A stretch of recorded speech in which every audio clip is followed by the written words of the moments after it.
Laila cinema pre release వేడుకలో చేసిన వ్యాఖ్యలు తీవ్ర దుమారం రేపిన నేపథ్యంలో నటుడు పృథ్వీ క్షమాపణలు చెప్పారు. తన వ్యాఖ్యల వల్ల ఎవరైనా బాధపడి ఉంటే క్షమించాలని కోరారు. తనకు వ్యక్తిగతంగా ఎవరిపైనా ద్వేషం లేదన్నారు. 11 మేకలంటూ చేసిన వ్యాఖ్యలకు వైసీపీకి, ఆ పార్టీ నాయకులకు క్షమాపణలు చెప్పారు. ఈ మేరకు ఓ వీడియోను రిలీజ్ చేశారు. గోదావరి జిల్లాలో పుట్టి పెరిగిన తనకు వెటకారం అనేది అబ్బిందన్నారు. అంతే తప్ప ఎవరిపైనా వ్యక్తిగత ద్వేషం లేదన్నారు. లైలా సినిమాకు నష్టం కలిగించకూడదని కోరారు. సినిమాను గౌరవించాలని రిక్వెస్ట్ చేశారు.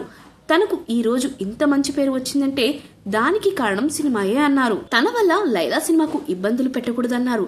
లైలాను బాయ్కట్ చేయకూడదని పృథ్వీ విజ్ఞప్తి చేశారు. విశ్వక్సేన్ ఫలక్నామా దాస్ సినిమాకు మించి లైలా విజయం సాధిస్తుందని ఆయన ఆశాభావం వ్యక్తం చేశారు. ఈ సినిమా వేడుకలో తాను చేసిన వ్యాఖ్యలకు హీరో విశ్వక్సేన్ క్షమాపణలు చెప్పినప్పటికీ సోషల్ మీడియాలో బాయ్కట్ ప్రచారం చేయడం సరికాదన్నారు. ఇప్పుడు తాను కూడా క్షమాపణలు చెప్తున్నానన్నారు. రాజకీయాలు మాట్లాడుకోవడానికి చాలా వేదికలు ఉన్నాయన్న పృథ్వీ అక్కడ మాట్లాడతానని చెప్పారు. లైలా మూవీ వరకు రాజకీయాలు వదిలేయాలని కోరారు. ఇంతటితో ఈ వివాదాన్ని ముగించాలని రిక్వెస్ట్ చేశారు. విశ్వక్సేన్ హీరోగా నటించిన Laila cinema pre release event recent గా హైదరాబాద్ లో జరిగింది. ఈ వేడుకలో చిత్ర బృందం పాల్గొంది.